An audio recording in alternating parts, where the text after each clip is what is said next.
well today. So today we're going to talk about my journey to PA school. So what I did, what I studied, where I went, how I did it, how long it took, and all the tears and sweat in between. Okay, so starting off with undergrad, I went to a 4-year undergraduate university, and that's when I started discovering the PA field. So let's start with my freshman year back in 2013. I went in as a public health science major just because I really didn't want to do bio. That didn't really interest me as much as public health did because it was a perfect mix between science and literally public health. So I started with that, and then I also started volunteering because going into PA school, you need to have a lot of patient care hours. So my freshman year, I did this program. It was called like a health scholars program where you get your patient care hours by rotating in a hospital and helping out with whatever you can. And you really have to be bold and ask for opportunities to be hands-on, or else they kind of make you just like restock the cabinets and stuff like that. And I was not about that life. Okay, so that was 2013. I did that same program all throughout my 4 years, from 2013 to 2017, and I racked so many hours, which helped a lot. So starting my sophomore year, I started taking some of my prerequisites that were not part of my major. So what happens is some PA schools have different requirements than others. So I had an Excel sheet of every single school that I wanted to go to and every single class that they required. A lot of them were different. For example, the one I'm attending now required 2 years of sociology, whereas the other schools didn't require that. So I started taking those classes on the side, whether it was doing weekend classes or doing it during the summer. Yes, it cost money, but it was totally worth it because I didn't want to have to go back to school after I graduated from my 4-year university. So during my sophomore year and junior year, I was doing that. And then during my junior year, I started looking for medical assisting jobs. Now, I did not have a medical assistant license, and I truly feel like I didn't need a medical assistant license because jobs that I was looking for, they were willing to train me on the spot. So they were willing to show me how to do back office, front office, how to room patients, how to chart, etc. And I found that way easier than going to like a 6 to 8 month program, dropping money on that, wasting time, and then trying to find a job. So I was looking for jobs on the side. It didn't work out mainly because school was too much for me, and committing to even a part-time job as a medical assistant didn't really work out well with my classes. So I decided to leave that until after I graduated. So instead, during my junior year of college, I joined this free health clinic where I was a medical scribe, and then eventually from a medical scribe, I joined the board of that program. I joined the board of that clinic, and I sat on the board as a community outreach, which was wonderful because my background in public health helped me a lot with that.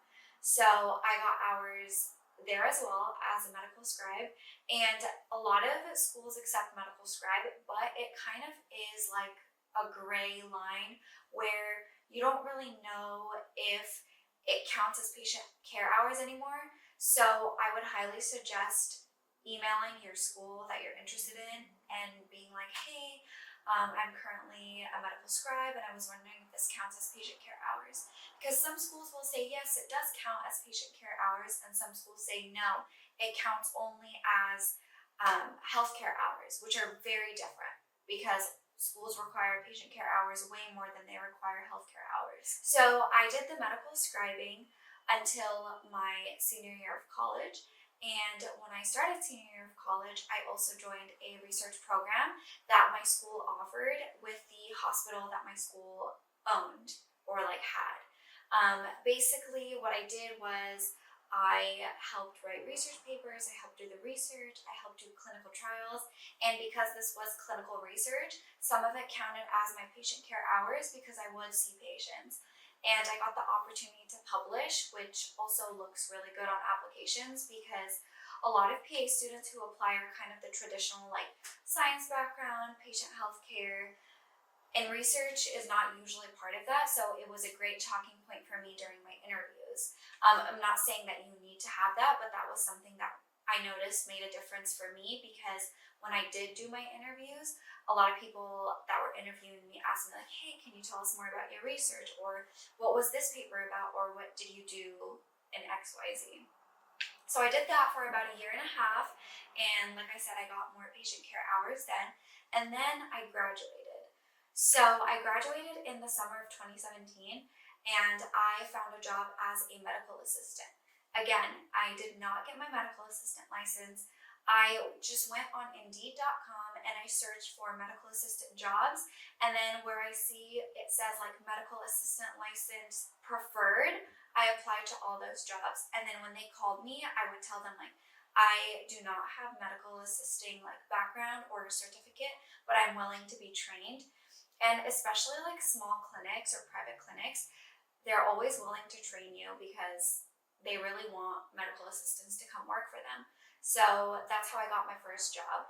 Then I bounced around from like different medical assisting jobs, just because the first one I didn't really enjoy, but then I got into others that I really liked. So while I was doing that, I realized that I was missing 2 classes for 2 different programs that I wanted to go to, and it kind of sucked, but I knew it was worth it because I really wanted to go to those programs. So I ended up finding a accelerated like weekend class course, and I ended up taking those 2 classes.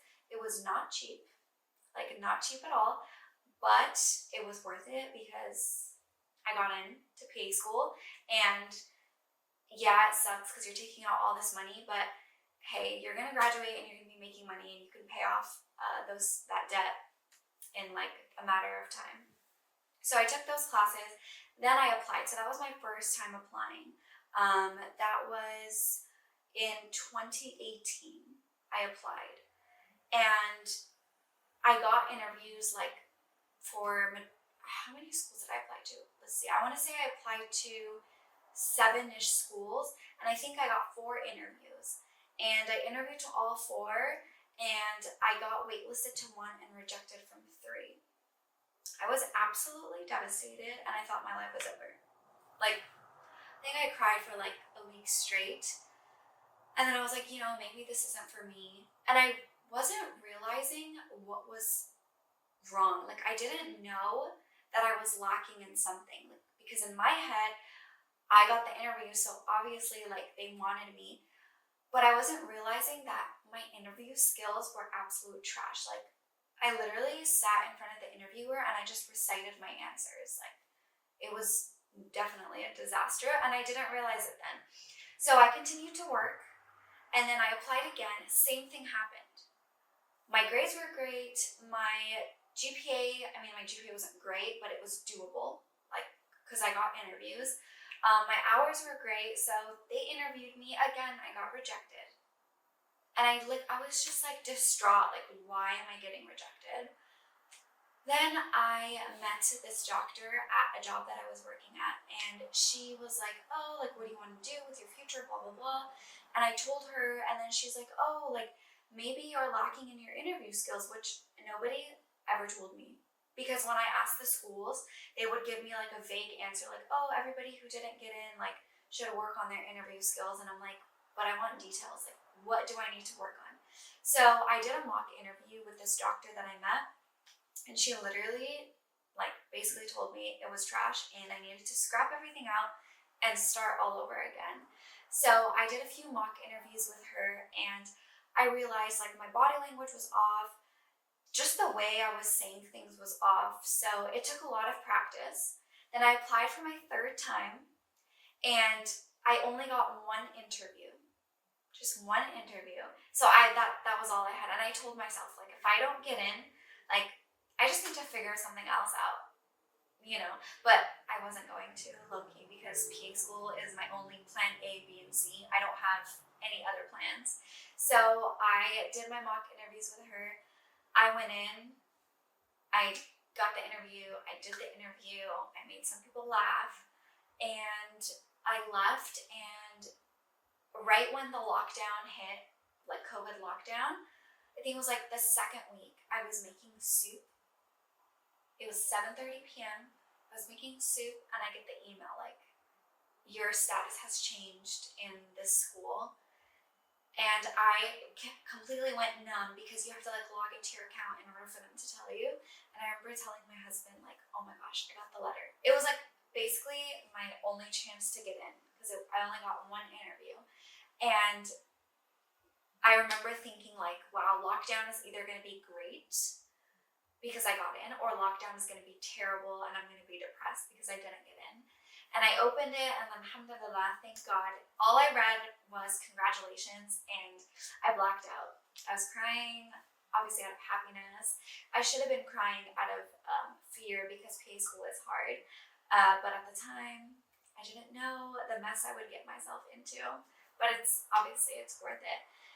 So yeah, it took some time, but I got in and I remember looking back, like I was so devastated, thinking that I would never make it, and like looking at other people who had got into PA school or med school or honestly like anything healthcare related, and I'm like, wow, everybody has their life together and I'm sitting here still working as a medical assistant, a minimum wage job that doesn't even pay the bills in this freaking economy.